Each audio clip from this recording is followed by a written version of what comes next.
Ayan, have a blessed morning everyone. I want to share with you yung na-devotion namin kaninang na kung saan ito ay hango sa Book of Psalm, chapter 27, written by David, o a prayer of David, a prayer of praise, na kung saan ito ay nung siya ay kasalukuyan na nasa kalagayan na hindi maganda dahil sa pagtatangka ng kanyang buhay, na kung saan ito ay pinagtatangkaan yung kanyang buhay ni King Saul, na si King Saul ay nagkakaroon ng jealousy sa kanya at dahil ayaw niyang maagaw yung kanyang throne. But David, nagkaroon siya ng confident to trust God, and he worshiped God, no, dun sa kanyang prayer. Basahin ko yung chapter verse 1 to 3. Sabi dito, "The Lord is my light and my salvation. I will fear no one. The Lord protects me from all danger. I will never be afraid.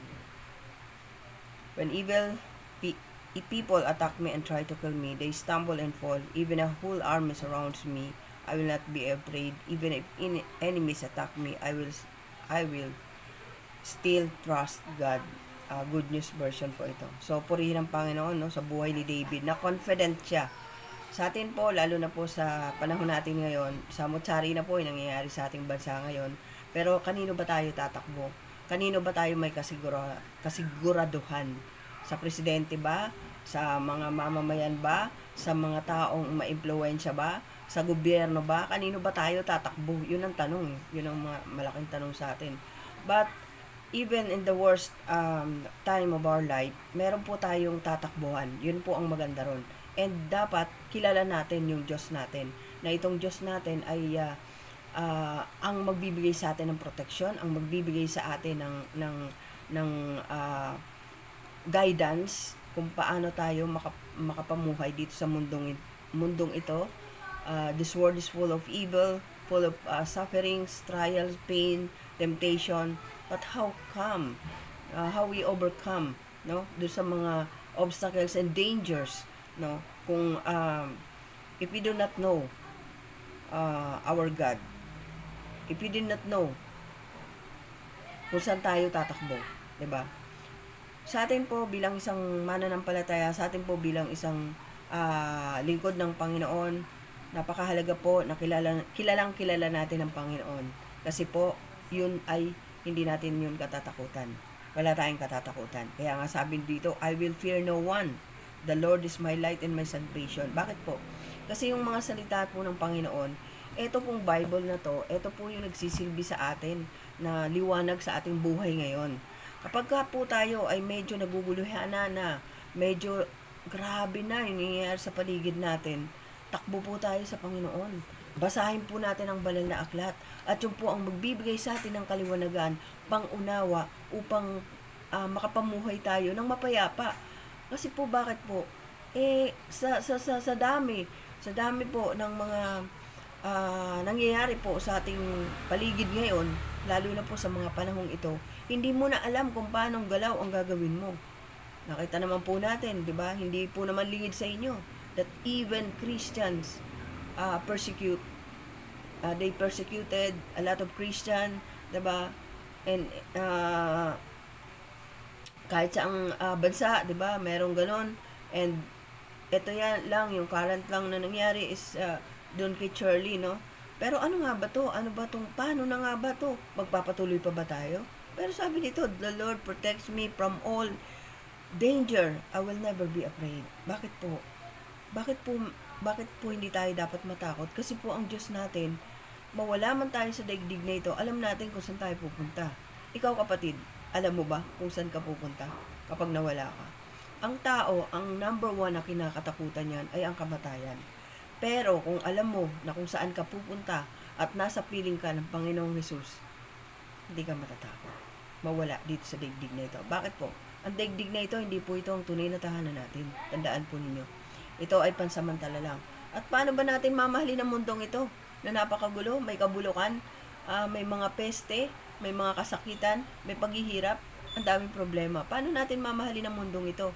Pero sa piling ng Panginoon, wala na lahat yan. Sabi nga, wala nang pag-iyak, wala na tayong sakit, wala na lahat tayong iintindihin, kundi magpupuri na lang tayo sa Panginoon.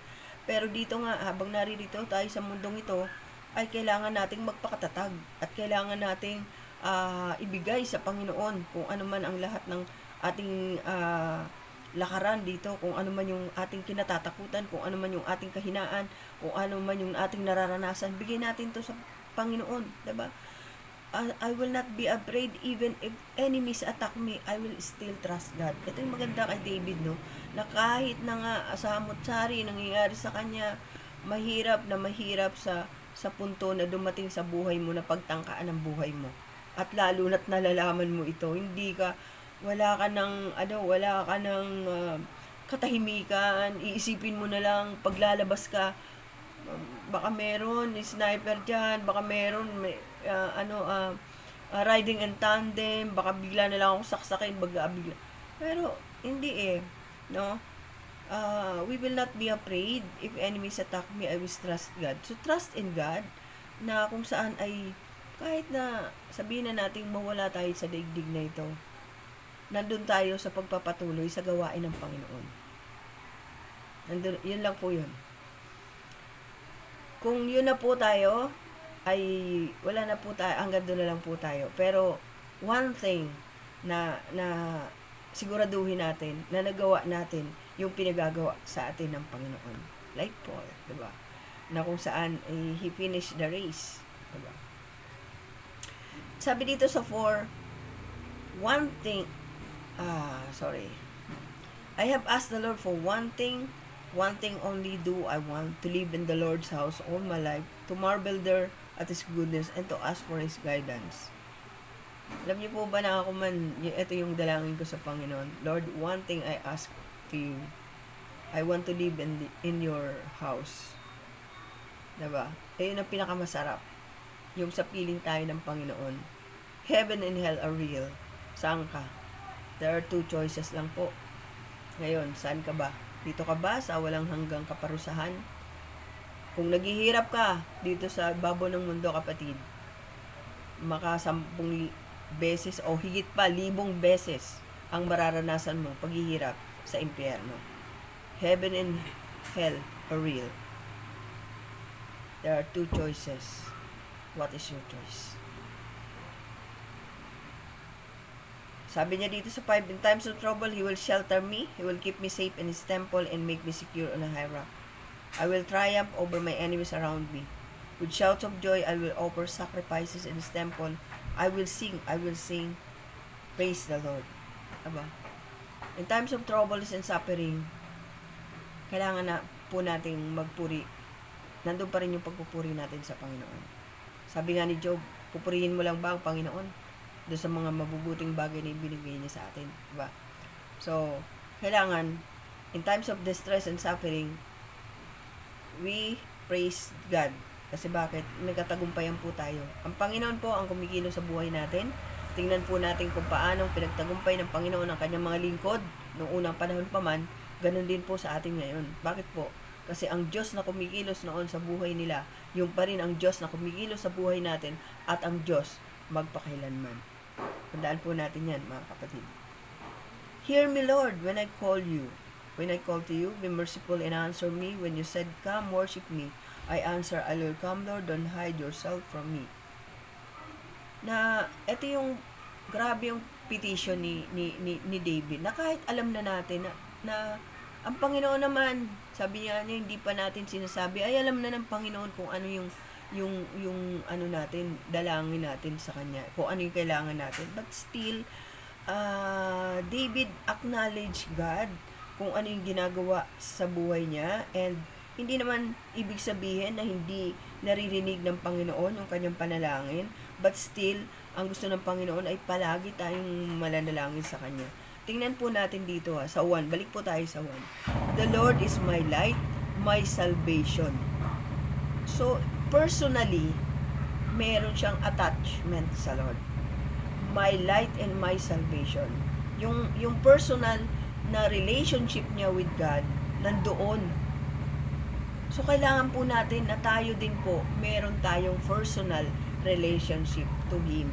Upang kahit na po ano yung ating gawin, ay tayo ay makapanagumpay at maging payapa po yung ating kaisipan at ang ating buhay. Bakit po? Kasi nga, hindi naman natin dapat katakutan. Lord, sa akin po nangyari yun, diba?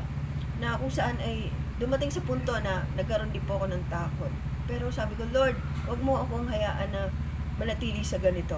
And God Himself talk to me through the scripture. Na kung saan dun ako na-comfort. Nawala yung takot ko, nawala yung nagkaroon ako ng kapayapaan sa aking puso at isipan. Nakakatulog ako ng maayos. Kasi binigay ko na sa Kanya yun. Even though merong treat sa buhay ko, but Lord, Ikaw to eh. Ikaw ang mas makapangyarihan ka dito sa problema ko to. Ikaw ang mas makapangyarihan over dito sa ibabaw ng lupa na to. Ano man ito, nasa ilalim mo to ng iyong kapangyarihan. Sabi dito sa verse 10, My father and mother may abandon me, but the Lord will take care of me. Balikan natin yung verse 9, sorry.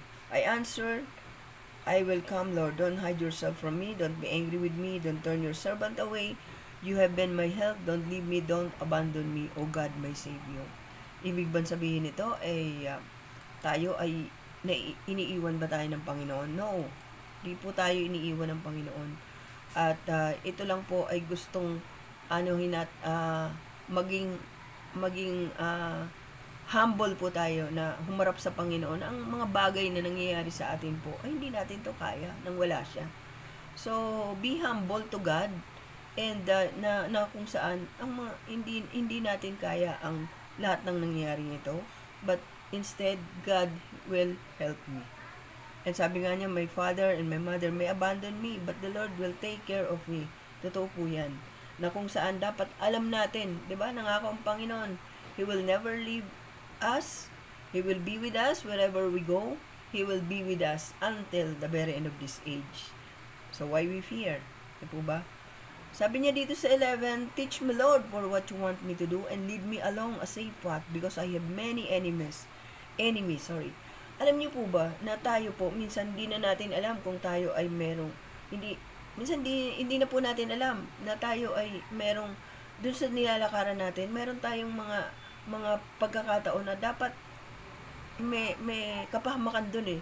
Pero alam niyo po ba, without knowing natin na ito ay may ginagawang Panginoon na hindi na natin nalalaman, inaalis niya yung mga bagay na yun na makakasakit po sa atin. Nasa safe tayo, because I have many enemies. So, ang enemies po natin, hindi lamang po yung mga tao na gustong manakit sa atin, kundi ang enemies po natin lahat po ng nagiging sanhi ng ating pag-discontinue o pag-disobey sa will ng Lord. That is our enemies. Even ourselves, consider it your enemy. Totoo po yan. Bakit po? Sometimes you want to read the Bible, pero yung laman mo ayaw. Diba? Inaantok ako, tinatamad ako, ayaw, wala akong gana. Sometimes, you reason up, may sakit ako ngayon eh, may obosipon ako, may masakit ang ulo ko, I do not want to read the Bible. See? Your enemy, yourself is your first enemy, your worst enemy. Kasi, yung laman at ang espiritu ay laging magkalaban po yan. Ngayon, anong solution yan? Put on the full armor of God. Read the Bible daily. Meditate on it day and night. Magpalakas po tayo sa Panginoon. Sabi niya dito sa 13:14, I know that I will live to see the Lord's goodness in His present life. Trust in the Lord. Have faith. Do not despair. Trust in the Lord.